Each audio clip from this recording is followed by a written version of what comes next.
Génesis. Como ustedes saben, estamos estudiando el libro del Génesis, el cual habla acerca de, en esta ocasión estamos estudiando el libro del Génesis, el capítulo 46, el cual habla acerca de Jacob. ¿Quién recuerda algo acerca de lo que hemos hablado de Jacob?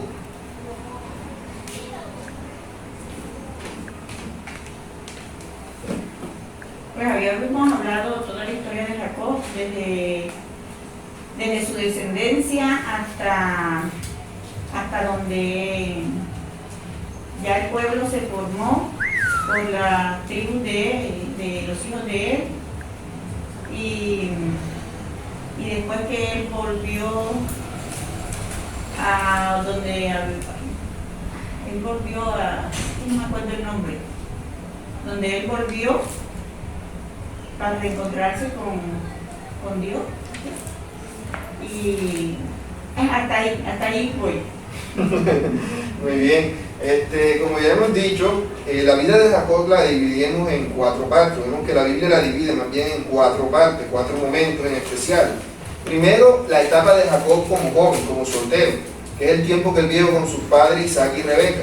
La vez anterior habíamos dicho que en esa etapa Jacob era un engañador, ¿cierto? Él buscaba siempre sacar provecho de todas las demás personas. Jacob era un engañador, por eso de ahí el nombre, Jacob, ¿cierto? Él, ¿qué significa Jacob? Engañador. Suplantador. Era un engañador, un suplantador. Entonces vemos que en esa etapa de Jacob, fue su mayor etapa de pecado, él hizo lo que él quiso. Sin embargo, aún así en ese momento, Jacob tenía cierta noción acerca de lo importante que es lo que Dios había prometido a futuro. Es decir, la promesa de que le había sido dada a Abraham, de que en él serían benditas todas las naciones de la tierra, y él quería esa herencia, y por eso vemos que él hizo lo que hizo, que fue que engañó a su hermano Esaú para robarle la bendición de la primogenitura. Esa fue la primera etapa. La segunda etapa de la vida de Jacob, ¿dónde es? La primera fue con Isaac, su padre, ¿cierto? Con su padre Isaac y Rebeca. La segunda fue con su tío Labán. Él estuvo viviendo con él durante ¿cuánto tiempo? 20 años. 20 años. Él tuvo que trabajar 7 años para poder casarse con Raquel. Le dieron fue a Lea. Y después, para poderse casar con Raquel, tuvo que trabajar otros 7 años. Y luego, para poder tener posesiones por sí mismo, tuvo que trabajar 6 años más. Luego de eso, ¿cuál es la siguiente etapa en la vida de Jacob?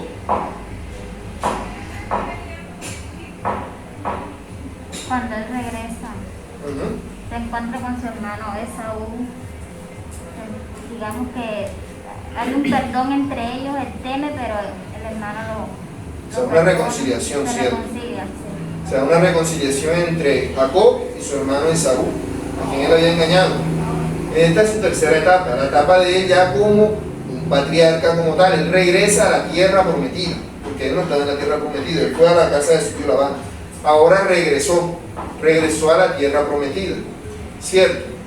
En esa tierra ya vemos que ya Jacob viene con sus hijos y su esposa, y ahí empieza a vivir su vida como patriarca. Y todo lo que hemos visto, inclusive lo de José, va incluido en esa etapa, todavía estamos ahí. Esa es la etapa en la cual hemos estado. Y ahora viene la transición a la última etapa de la vida de Jacob, que es la vida de Jacob en Egipto. En Egipto. O sea, Jacob vivió en 4 lugares.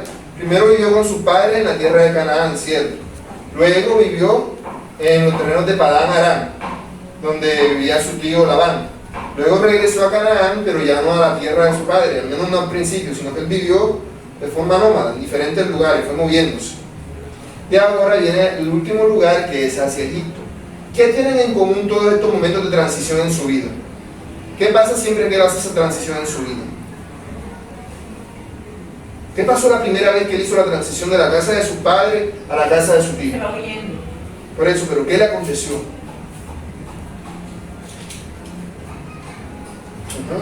¿Qué le aconteció a él en esa ocasión? Un encuentro con... Él tuvo un encuentro con Dios.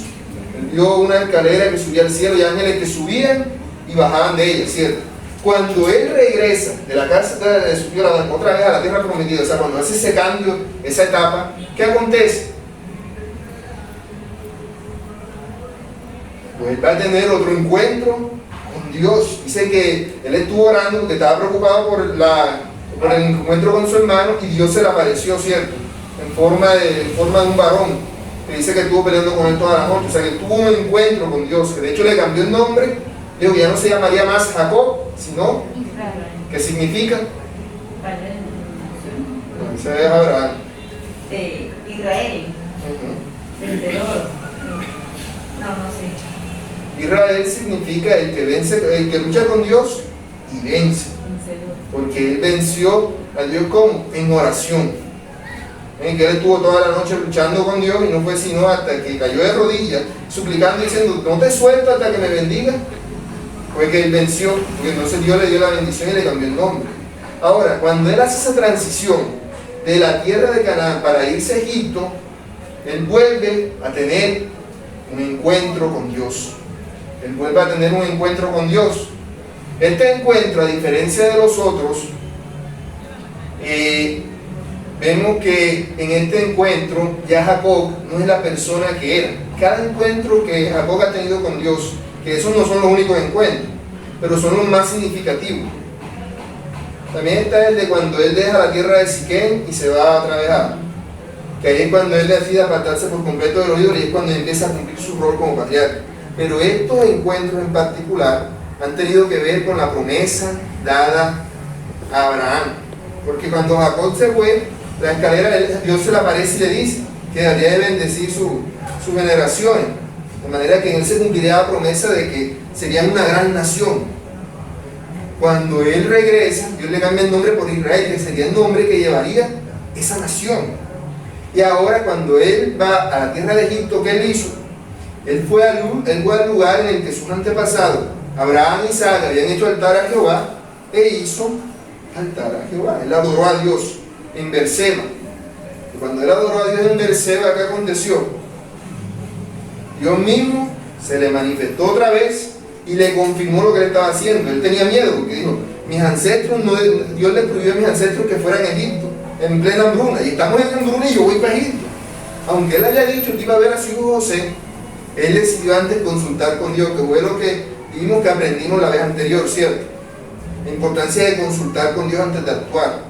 Y vemos entonces que Jacob consulta con Dios y Dios le avala lo que él está haciendo, le dice ve, y no le quita la preocupación que él tenía de que algo malo le iba a pasar a su descendencia estando allá, sino que le dice yo estaré contigo y te traeré de regreso.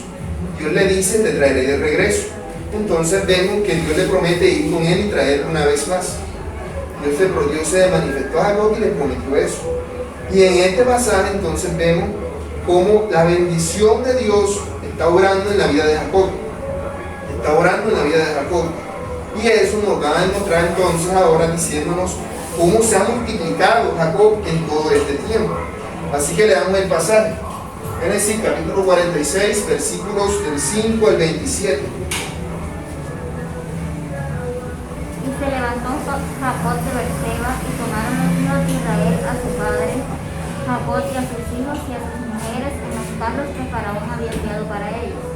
Y tomaron sus ganados y sus bienes que habían adquirido en la tierra de Canaán y vinieron a Egipto, Jacob y toda su descendencia consigo, sus hijos y los hijos de sus hijos consigo, sus hijas y las hijas de sus hijos, y a toda su descendencia trajo consigo a Egipto. Hasta el número 27. Y estos son los nombres de los hijos de Israel que entraron en Egipto, Jacob y sus hijos. Rubén, el primogénito de Jacob. Y los hijos de Rubén, Anod, Falú, Esrón, Carmín.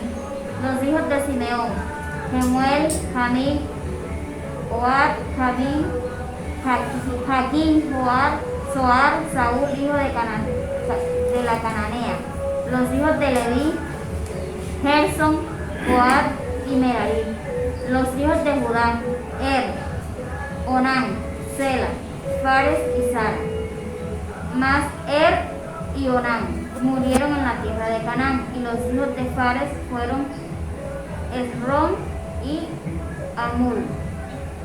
Los hijos de Isaacar, Tola, Fua, Jod y Sinrón.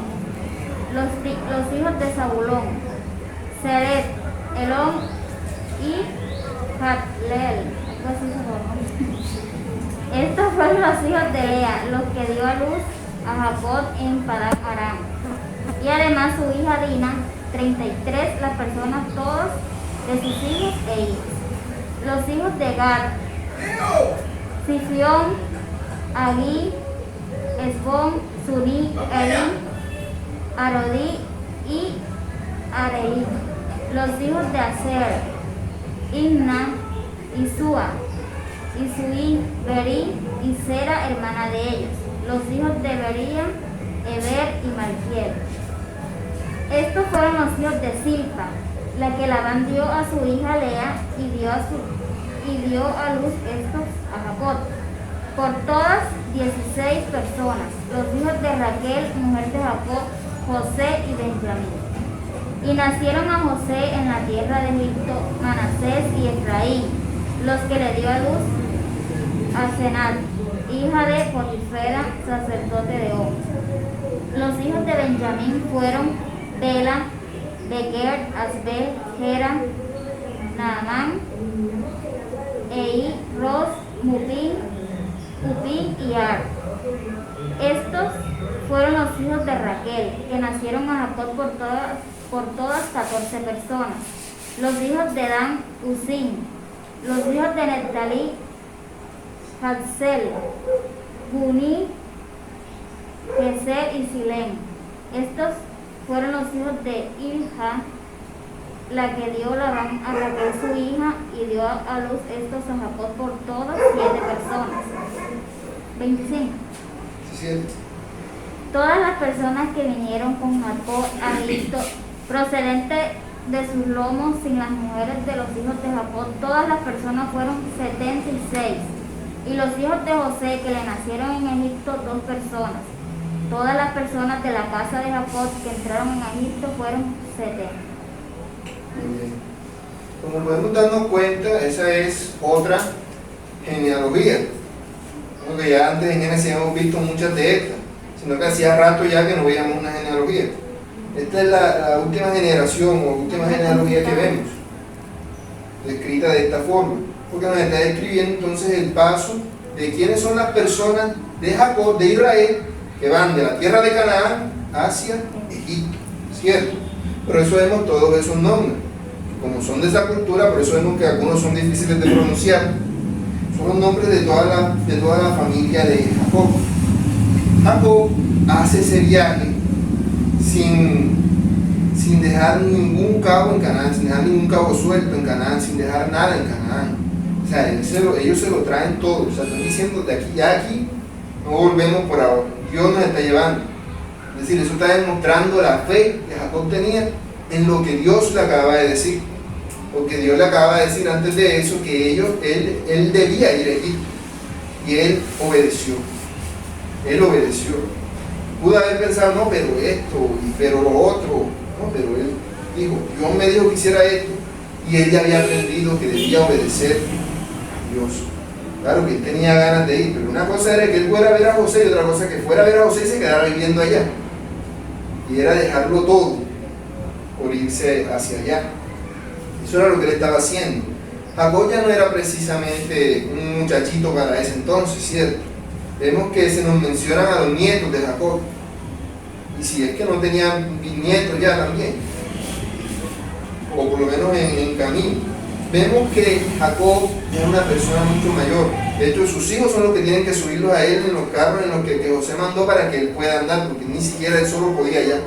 Quiere decir que no era que estuviera jovencito, ya él debía estar ya en una situación difícil.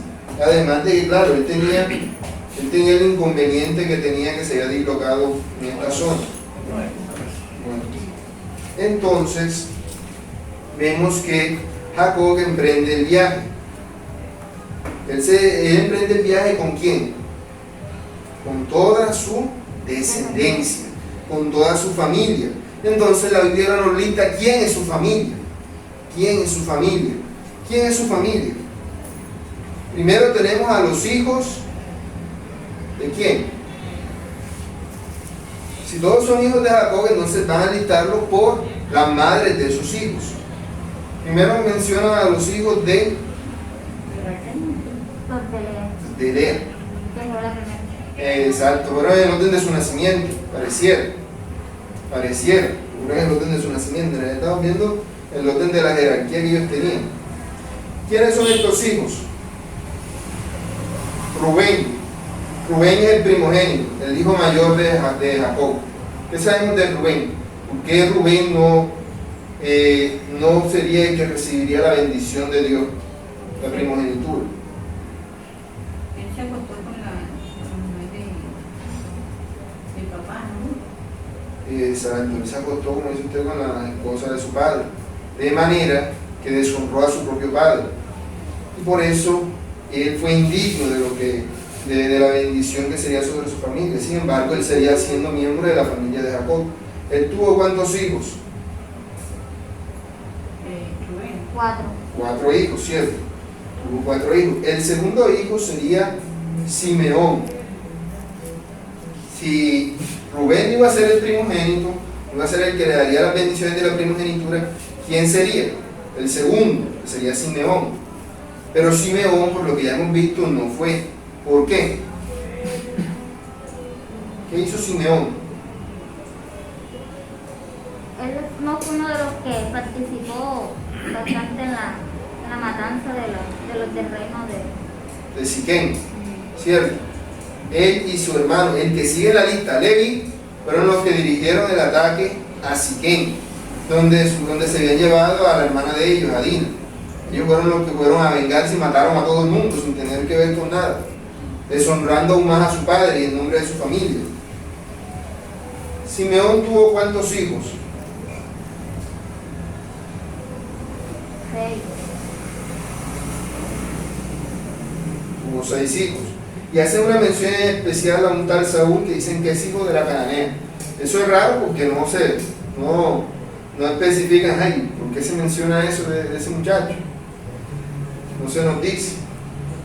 Lo más probable es que cuando digan que fue hijo de ella, quiere decir que Simeón tuvo al menos a este hijo con una mujer cananea. Quiere decir que era una mujer diferente a la que tuvo los otros hijos.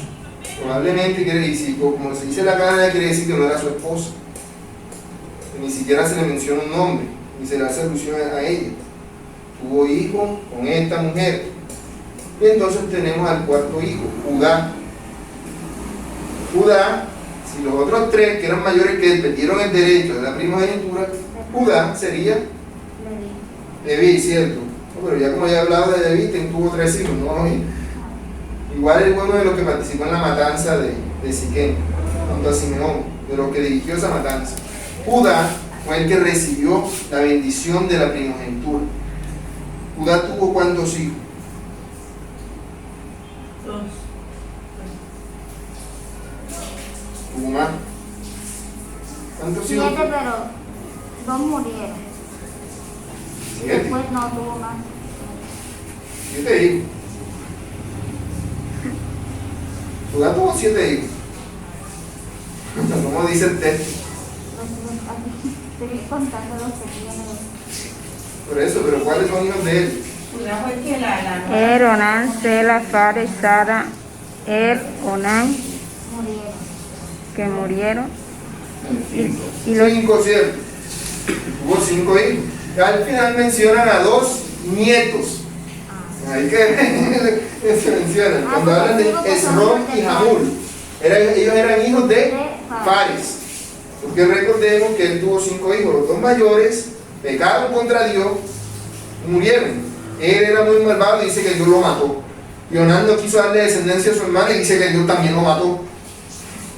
Entonces quedaba Sela, que Jacob no quiso dar, Judá no quiso dárselo de marido a ¿cómo se llama?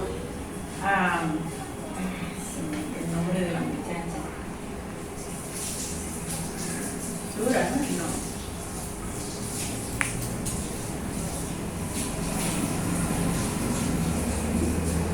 El capítulo 38. Génesis capítulo 38. El capítulo 38 cuenta esa historia, por eso es que se menciona acabamientos ahí Tamar. Tamar, ¿cierto? Todo el capítulo 38 de Génesis nos habla acerca de la historia de Judá y Tamar. Entonces vemos que él con Tamar tuvo 2 hijos, que fueron, ahí sí, Fares y Zara. ¿De quién desciende el Señor Jesucristo? De la descendencia de Judá. ¿Y de cuál de los hijos de Judá? ¿De quién? De Fares. De Fares. El hijo que él tuvo con Tamar, el hijo que nació primero, ¿cierto? Fares. Vemos que él se nos menciona los 2 hijos que él tuvo. La Fares ya tenía hijos, cuando no se nos había mencionado hasta ahora otros hijos. Cuando ella quedó embarazada y le pidió el bastón y le, no sé qué, para evidencia de quién era el papá del niño. De ahí viene la descendencia. Y fíjense que ha pasado ya tanto tiempo que ese hijo que nació allí ya tiene hijos. O sea, que ha pasado bastante tiempo. Fíjense que a Judá le dio tiempo de que los 2 hijos, los dos mayores, se casaran. Y después tuvo un hijo, cuando ya el tercero tenía edad de casarse, él tuvo un hijo con la que era esposa del primer hijo, ¿cierto? ¿Y qué pasó? Que le dio tiempo al hijo que él tuvo con ella de crecer y de tener 2 hijos. ¿Ten cuenta de cómo eso qué tiene que ver con la bendición que Dios estaba obrando especialmente en ellos? Porque ya era el que más había tenido en ese sentido. No solamente él, sino su descendencia. No es el que tuvo más hijos, pero sí es el que haya trascendido tanto. Luego se nos mencionan a los hijos de Isaacar. ¿Isaacar era hijo de quién? Jacob con Lea. Todavía estamos en los hijos de Lea. Recuerden que le he dicho que él nos va diciendo, pues la Biblia los está listando por las madres. Con Lea, ¿cierto? Sino que Isaacar no fue de los 4 primeros que Lea tuvo, sino que después de eso, la hermana de ella, Raquel, le dio a la concubina a Jacob y tuvo hijos con ella, y después, cuando ella volvió a tener hijos, ya mucho tiempo después, fue que nació Isaacar. Isaacar tuvo 4 hijos, Tola, Fuga, Job y Simrón. Tola es un nombre, el mayor de los hijos de Isaacar. Tola es un nombre que significa gusano. Por eso muchos dicen que quizás el niño nació débil, que era enfermizo. Igual que el niño nació con algún tipo de debilidad y por eso le pusieron ese nombre. Recordemos que a los hijos se les ponía el nombre De acuerdo a muchos eventos.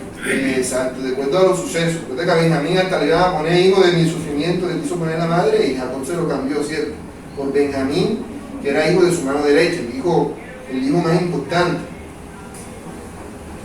Entonces vemos que este sería el hijo mayor de Isaacar, sería el hijo más débil. De hecho, para los tiempos sin embargo, aunque era el hijo más débil, para los tiempos posteriores en Israel, la mayoría de estos así, hijos directos de los patriarcas, de toda la serie de los más numerosos que habría.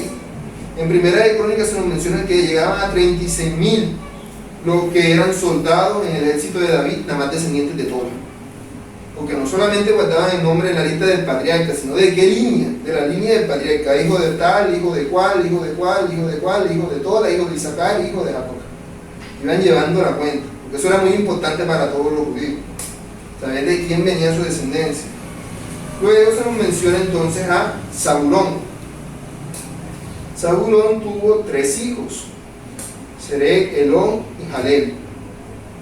Y así concluye entonces la lista de los hijos de Lea. Entonces Lea tuvo con Jacob 6 hijos, quiere decir que de ella descienden 6 tribus de Israel. 6 de las tribus de Israel descienden de ella. Y eso es algo importante porque Lea era la que era menospreciada por su esposo. Sin embargo, 33 personas descienden de ella hasta este punto de la vida de Jacob. 33 personas ya descienden de ella. También se nos menciona por último a Dina como hija de Jacob con Lea. Hija de Jacob con Lea. Se cree que Jacob tuvo otras hijas, pero si la tuvo, quizás no tuvo que ser Lea. Dicen que de pronto no era conocida. Si es que tuvo otras hijas. Entonces, que la vez que hablamos de eso, dijimos que se cree eso. No afirmé que tuviera varias hijas, sino que por lo que parece decir, aunque también pudiera ser que fueran simplemente ya refiriéndose a las nietas o a personas o a hijas que no fueron con las dos principales, sino con las concubinas. Luego se nos menciona entonces a los hijos de Silpa. Fueron dos, Gag y Aser. ¿Cuántos fueron los hijos de Gag? 7.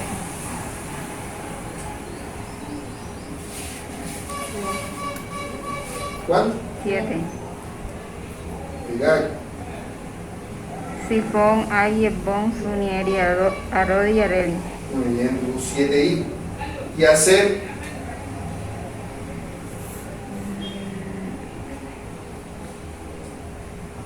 5 con una hija. tuvo 5 Y una mujer. y una niña, ¿cierto? Que fue Ser. A ver, aquí vemos que Aser también tuvo nietos, pero esos nietos no vinieron de parte de su hijo mayor, como en el caso de Judá.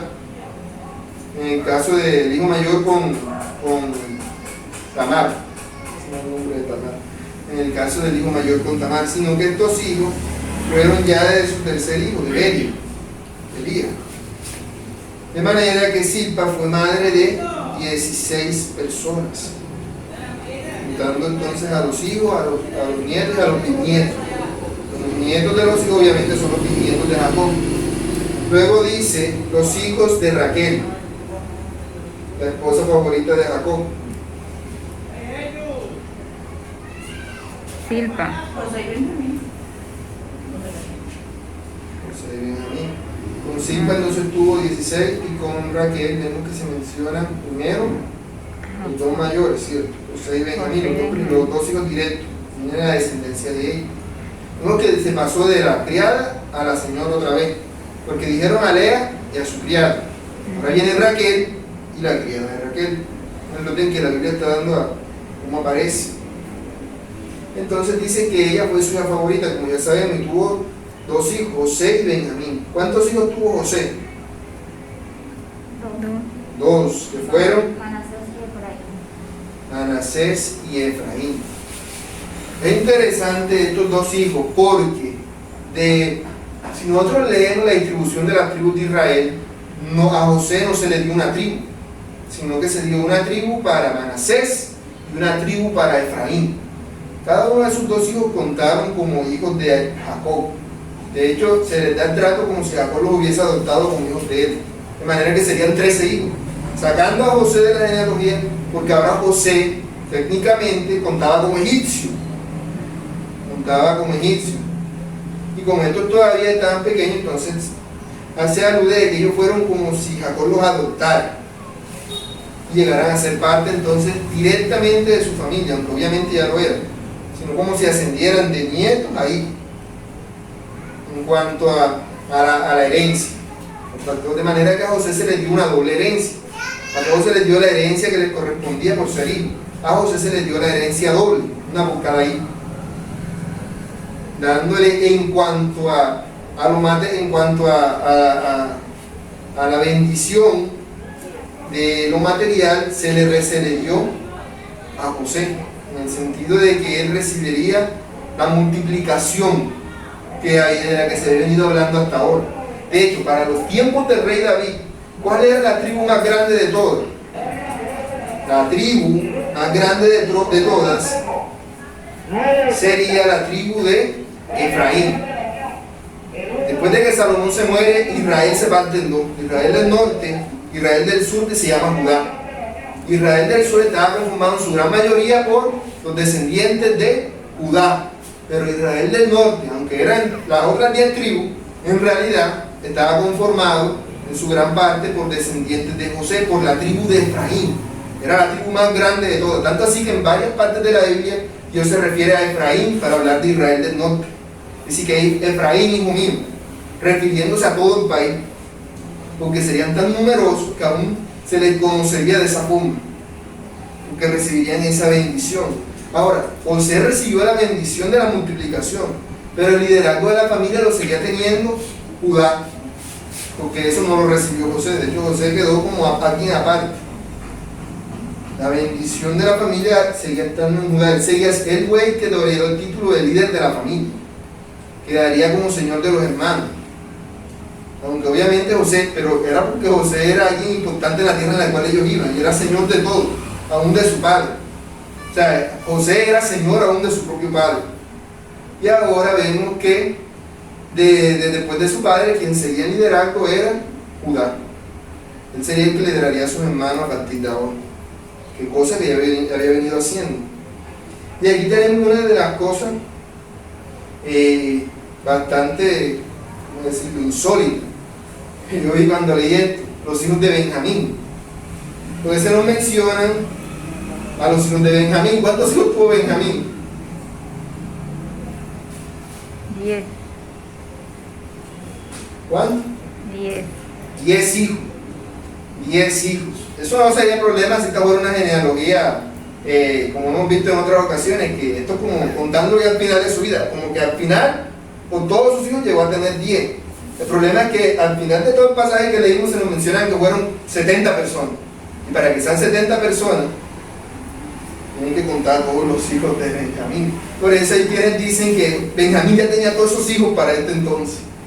Dicen. Yo no me atrevería a afirmar eso, porque igual hay ciertas discusiones en cuanto a la cantidad de hijos y de personas. Porque eso es algo importante, que vemos que al final del pasaje se quiere enfatizar en eso. De cuántos hijos llegó a tener, cuántas personas salieron de Egipto. Entonces quieren agregar eso. No es tanto porque Benjamín fuera el hijo menor, sino por la cantidad. Benjamín podía tener varios hijos. Eso no le quitaba ser el muchacho, porque en su cultura, el muchacho podía ser como hasta los 30, 35 años. No era el hecho de ser de la edad, sino la cantidad de hijos que tenía, que eran mayores que los demás hermanos. Luego vemos, dejando a Raquel, se nos habla de los hijos de su criada, de Bilha. Bilha tuvo 2 hijos, Dan y Neftalí. ¿Cuántos hijos tuvo Dan? Un solo hijo, Husín, y ya. Y Neftalí, ¿cuántos hijos tuvo? 4. 4.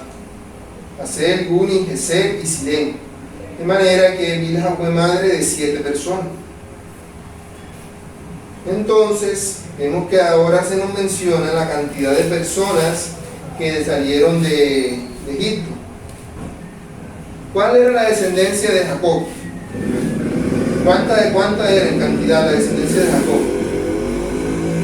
Ahí lo dice. 70. No, o sea, la descendencia. A 60. 66. Ese es un juego de números bastante bueno. Los hijos de Jacob Dice. una persona fueron 66. 6. Porque no se está contando a Jacob. Estamos hablando de los hijos de Jacob, ¿cierto? 66. Luego en el versículo siguiente nos dicen que por todos fueron 70. Porque incluían a quién. Los hijos de Esos serían 2. También habría que contar a José y al mismo Jacob, porque ya en el último versículo se nos menciona del total de las personas de Israel. No se nos menciona de la descendencia. Yo estoy aclarando, acá es la descendencia contando varones, sin contar mujeres, las esposas de ellos. la descendencia no mientan la cabeza de la descendencia. No sé. O sea, descendencia cuentan de ahí para adelante, pero al jefe no. Por eso 66. Y después en otro dicen el total de personas, ahí ya sí se incluye. Ahora sí. 70. Y eso incluye a José, que no está ahí.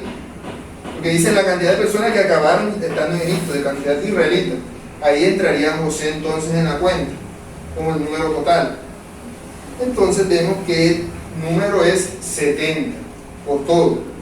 Esto es importante aclararlo, porque surgen algunas confusiones en algunas personas, por lo menos si leen el libro de los Hechos, cuando Esteban hace el recuento, él no menciona 70 personas, él menciona 75.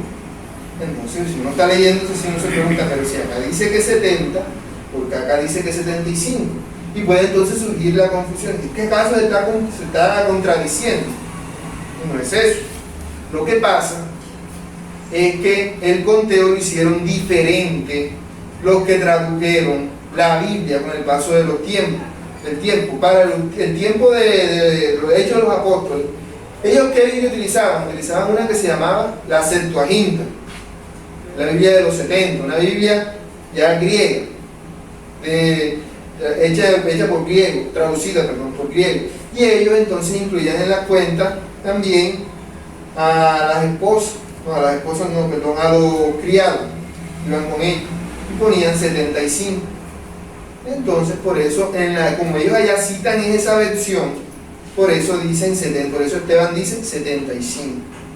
No fue que se esté contradiciendo ni nada, sino que aún en ese tiempo ya acontecía esto de las traducciones, como esto no era un detalle como tal, sino que era un detalle para nosotros, sino un detalle como tal para el pueblo de Israel, el hecho de que fueran 70, porque era algo que era muy importante para personas, que era muy importante su genealogía. Y uno se puede preguntar, ay, ¿por qué nos cuentan todo esto? ¿Por qué nos cuentan entonces toda esta cantidad de personas y de que fueron para Egipto y eso? Yo diría que porque los que entraron, tienen que saber cuántos entraron a Egipto para después cuántos salieron, o cómo fue la descendencia, cómo se multiplicó. Sí, pero ¿cómo nosotros, qué vemos nosotros que podemos aprender de eso? Porque Dios preservaba a su gente y los multiplicó, así como había prometido. Que Dios era y es fiel. Dios es fiel. Entonces, ¿qué están diciendo aquí? La evidencia de que Dios es fiel. Dios es fiel. A Abraham le fue prometido una descendencia. Como ya hemos dicho la vez anterior, si contamos todo el tiempo, llegaron a ser 70. ¿Cuántos años habían pasado en ese entonces? Bueno, que la otra vez se los dije, habían pasado 270 años. Desde que Dios le dio la promesa a Abraham hasta este punto ya apurado eran 70, siguiendo la línea principal, obviamente, porque si seguimos la otra línea, por ejemplo Ismael, Esaú, contamos eso, ellos ya eran pueblo, o sea, los ismaelitas ya eran un pueblo para ese tiempo, los israelitas no, eran de todos los descendientes de Abraham, eran los menos numerosos, eran el más pequeño de todos los pueblos, o sea que no era porque eran un pueblo especial, ni porque hubiera algo especial en ellos, sino porque era el propósito de Dios. Era el propósito de Dios. ¿Y en qué se manifiesta ese propósito, esa fidelidad que Dios tiene con ellos? En el hecho de que fueron a los únicos a los que Dios mandó a otro pueblo a que fuesen esclavos allá, porque Dios les estaba mandando precisamente a eso. A los iba a mandar y los iba a poner en una situación adversa, precisamente para que no se mezclaran con los otros pueblos. Lo que habían hecho los ismaelitas y que estaban haciendo los edomitas, los descendientes de Saúl, se estaban mezclando con los cananeos. Se habían vuelto pueblo, pero no eran un pueblo temeroso de Dios. Lo poquito del temor de Dios que habían heredado de Abraham se iba diseminando en ellos. De pronto, seguramente creían en Dios, pero además de Dios ya tenían otros dioses ahí también. Entonces vemos que no era una adoración genuina que podían dar. Dios estaba formando este pueblo, los estaba dando, como dice uno, de a poquito, iba formando de poquito a poquito, de pasito a pasito. Pero Dios estaba siendo fiel en lo que estaba haciendo. Dios estaba siendo fiel. Eran unos cuantos, pero Dios estaba cumpliendo su promesa. Vemos que mientras ellos eran ricos, se multiplicaban, no crecían mucho el número. Hasta el tiempo de Jacob vemos que no se disparó el número así de 70. Pero ya vemos que en el tiempo de aquí a 400 años después, cuando ellos son esclavos en Egipto, en los tiempos de Moisés, ellos ya eran 1.000.000. Pasaron entonces de 70 a 1.000.000 en 400 años, cuando en 270 habían pasado de 1 a 70. Ahora vemos una diferencia, con ese una exponencial. ¿Por qué? Porque Dios es fiel y en eso se manifestó su fidelidad. Por eso Dios pudo haber dicho, vamos a dejarlos aquí, pero Dios quiso llevarlos a esa tierra, a ese lugar donde ellos no se iban a poder mezclar con los egipcios. ¿Por qué? Exacto, porque los egipcios no gustaban de los pastores de ovejas. Al final del capítulo vemos claramente que José le da esa advertencia a sus hermanos y a su padre, precisamente porque los egipcios discriminaban a los pastores de ovejas. Ellos no iban a mezclarse con ellos, de manera que tendrían que mezclarse entre ellos mismos, y así se mantendría puro el linaje y llegaría a ser un pueblo. No solamente era el linaje físico como tal, sino también el linaje cultural. Todo lo que Jacob les había enseñado a sus hijos, ellos tendrían que enseñarse entonces vemos un pueblo que creía en el Dios verdadero, en el Dios verdadero única y exclusivamente. Por eso vemos que dice en el Éxodo que ellos clamaban a Jehová su Dios. No dice clamaban a Jehová y por si acaso también clamaban a Ra y clamaban a Baal. No, no. Ellos creían única y exclusivamente en Dios, cosa que los otros descendientes de Abraham no hacían. Si llegaban a creer en Dios, no era en Dios solamente, sino en Dios y otro. ¿Por qué? Porque Dios era fiel y los estaba preservando, aunque ellos no veían el crecimiento se estaba dando. Dios quería primero a ellos cimentarlos en la fe en Él, antes de cimentarlos numéricamente. Cuando ellos fuesen cimentados en la fe en Dios, entonces Dios podría darles el crecimiento. Podría darles el crecimiento que ellos querían exponencial. ¿Por qué? Porque era el propósito de Él. Si lo hubiese dado el crecimiento desde el principio, poca gente por aquí adorando a quién sabe quién y a quién sabe cuál. Exacto, y se hubiesen perdido, se hubiesen puesto, bueno, vamos a vivir con los filisteos, casamos con mujeres filisteas, vamos a vivir para allá y somos filisteos. Se hubiese perdido la identidad por completo. Pero como Dios era fiel, Él los iba guiando de forma que ellos no entendían. Por eso vemos que, como decíamos en la hora anterior, Dios a Abraham no le dijo que no iba a ser esclavo en Egipto, porque ya hablando a Jacob, porque Abraham le había dicho que sus descendientes serían 400 años esclavos en Egipto. Dios le había dicho eso a Abraham, y Jacob seguramente tenía que saberlo, y por eso vemos que él seguramente tenía miedo de ir a Egipto. Pero Dios fue fiel, y Dios le dijo: yo iré contigo y te traeré de regreso. Y esa es una promesa que Dios nos da a nosotros también. No es la de librarnos de lo malo, sino de que va a estar con nosotros a pesar de lo malo, porque su propósito no es darnos cosas buenas en este mundo simplemente y ya, sino que nosotros seamos hechos conformes a la imagen de su Hijo.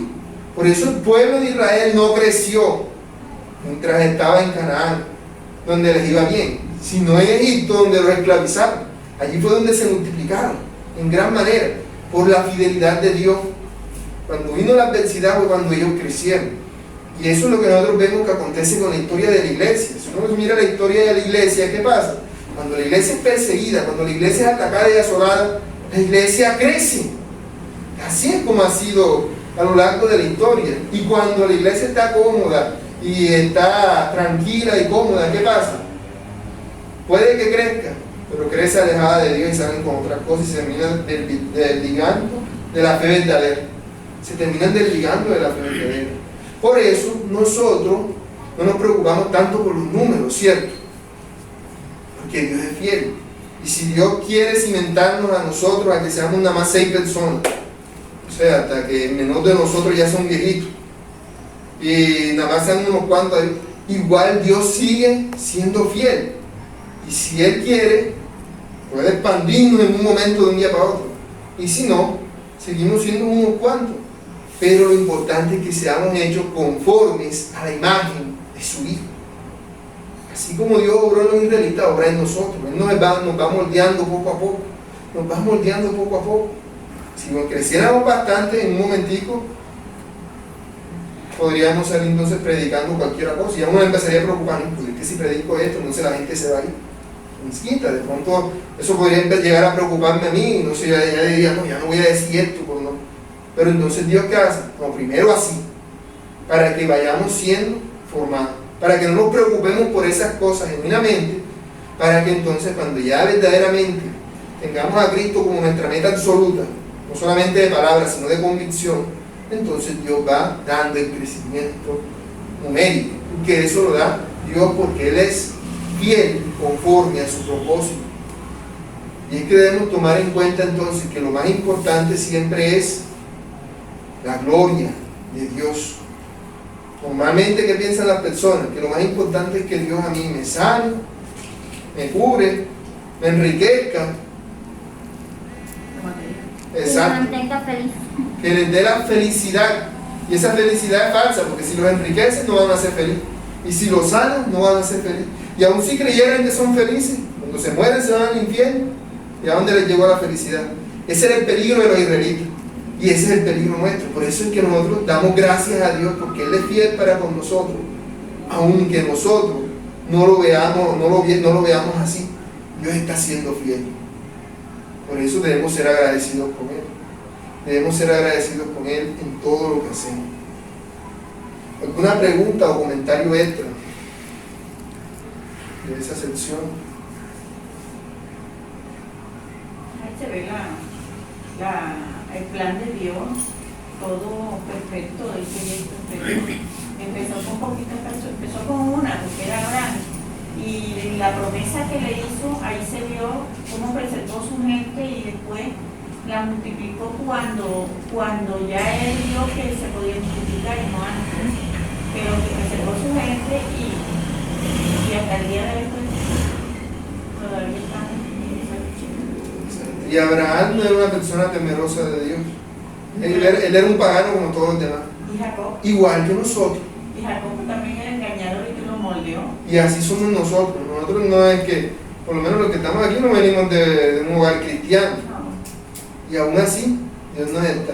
Esa es una bendición que no tuvimos, pero que aún así podemos formar en otros, ¿cierto?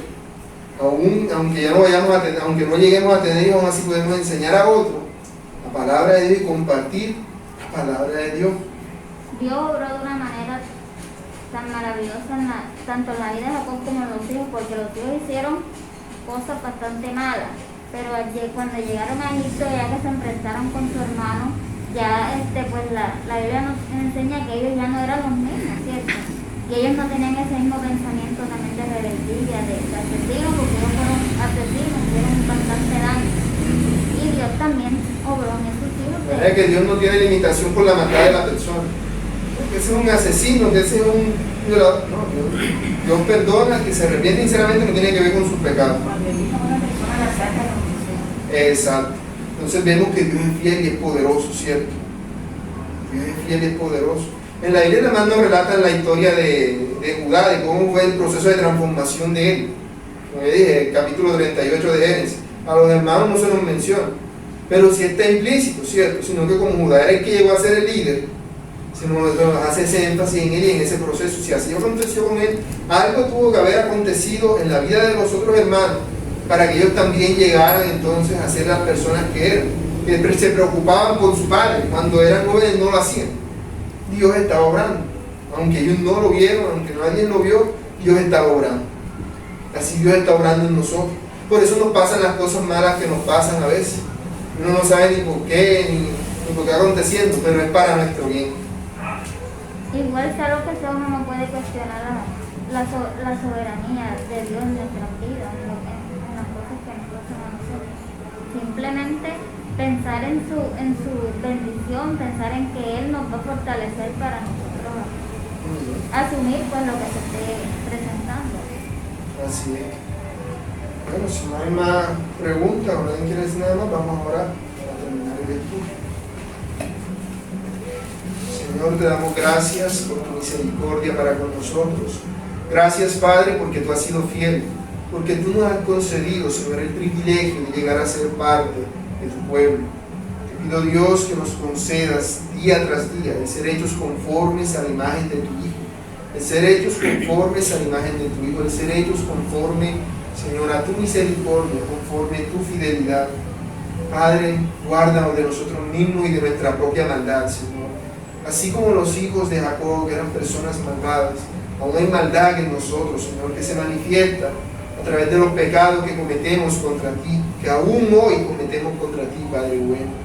Perdónanos, por favor, Señor, perdónanos. Ayúdanos y enséñanos a hacerte fiel. Enséñanos a hacer tu voluntad, Padre. Moldéanos, porque tú eres nuestro alfarero y nosotros somos el barro en tus manos.